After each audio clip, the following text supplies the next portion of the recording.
Stadion kembali bergemuruh. Suasana penuh semangat meledak di seantero stadion ketika timnas Indonesia mencetak sejarah baru dalam perjalanan panjang mereka menuju Piala Dunia 2026. Pada laga krusial kualifikasi ronde ketiga zona Asia, Garuda berhasil menumbangkan salah satu kekuatan besar benua kuning, yaitu Cina, dengan kemenangan dramatis 1-0. Ini bukan sekadar kemenangan, melainkan tonggak penting yang menandai kebangkitan sepak bola Indonesia di level tertinggi. Pahlawan dalam laga bersejarah ini adalah Ula Romeni, pemain keturunan Indonesia yang tampil luar biasa di laga kompetitifnya bersama Merah Putih. Gol tunggal yang ia cetak melalui titik penalti di akhir babak pertama menjadi momen yang akan dikenang selamanya oleh para pendukung Garuda. Ia menunjukkan ketenangan luar biasa saat berdiri sebagai eksekutor, mengelabui kiper lawan dan menggetarkan jala gawang Cina untuk membawa Indonesia unggul. Sejak menit awal, pertandingan berlangsung dalam tempo tinggi. Cina mencoba mendominasi permainan dengan serangan-serangan cepat dan penguasaan bola yang rapi, namun strategi mereka kandas oleh pertahanan disiplin Indonesia. Duet Rizky Ridho dan Jai Idzas tampil bak tembok kokoh yang sulit ditembus. Setiap peluang yang coba diciptakan Cina selalu berhasil dimentahkan oleh barisan belakang Garuda yang tampil solid sepanjang laga. Sementara itu, di lini tengah, Tom Haye dan Joey Pelupesi menunjukkan kualitas kelas dunia. Kombinasi kecerdasan membaca permainan dan keberanian dalam duel membuat mereka menguasai lini tengah dan memutus alur serangan lawan. Ricky Kambuaya, dengan kecepatan dan kelincahannya, menjadi momok tersendiri bagi pertahanan Cina. Momen krusial terjadi di menit ke-44, ketika penetrasi cepat Indonesia di sisi kanan membuat lini pertahanan Cina panik. Ricky Kambuaya yang menusuk ke dalam kotak penalti dilanggar dengan keras, memaksa wasit menunjuk titik putih tanpa keraguan. Sorakan membahana di stadion. Semua mata tertuju pada Ula Romeni yang maju sebagai algojo. Dengan penuh percaya diri, Romeni mengayunkan kakinya dan mengarahkan bola ke sisi yang tak terjangkau oleh kiper. Gol! Stadion meledak dalam kegembiraan.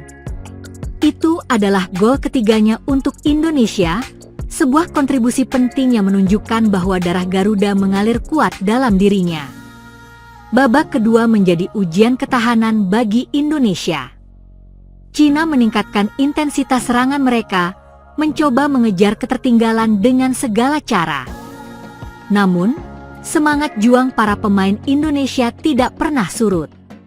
Setiap blok, setiap tackle, dan setiap penyelamatan dilakukan dengan penuh determinasi demi menjaga keunggulan.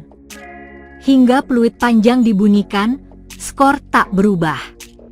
Indonesia menang 1-0 atas Cina, mengantongi 3 poin berharga dan membuka peluang lebar untuk lolos ke fase berikutnya. Kemenangan ini mengangkat posisi Garuda di klasemen grup dan memberi sinyal kuat kepada seluruh Asia bahwa Indonesia bukan lagi tim penggembira.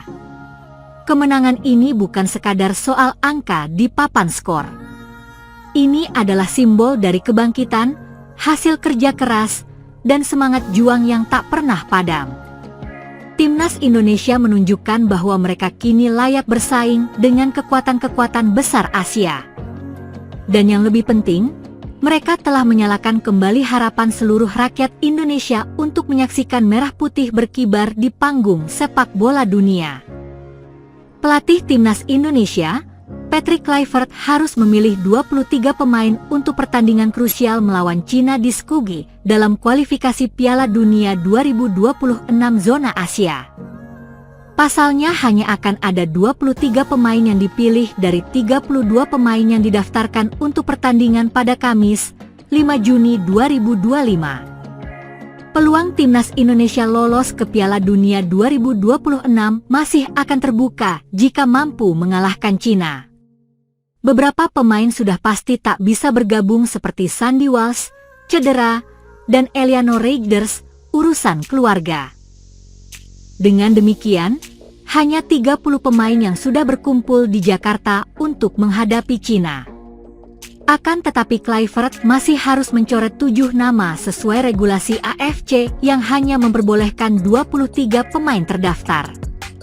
Di antara 7 pemain yang dicoret, Marcelino Ferdinand dan Martin Paes tidak dapat bermain karena sanksi akumulasi kartu. Sementara itu, 5 pemain lagi harus dipilih antara kiper, lini belakang, tengah, sayap kanan, sayap kiri, dan lini depan. Prediksi pencoretan disusun untuk mempertahankan kemungkinan strategi terbaik dalam pertandingan nanti.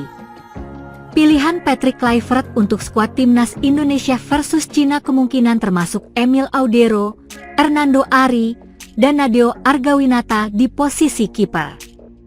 Untuk lini belakang, Jai Idzes, Matt Hilgers, Rizky Ridho, Justin Hubner, dan Jordi Amat mungkin akan menjadi pilihan. Lanjut di lini tengah, ada Ivar Jenner, Tom Haye, Nathan Choyaon, Ricky Kambuaya, dan Joey Pelupesi.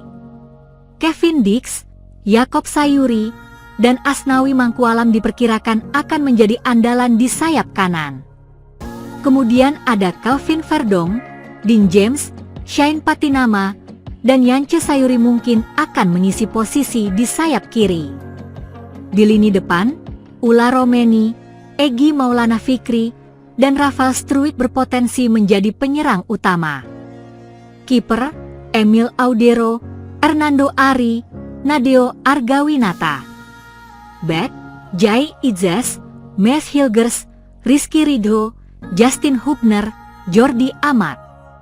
Gelandang, Ivar Jenner, Tom Haye, Nathan Choyaon, Ricky Kambuaya, Joey Pelupesi.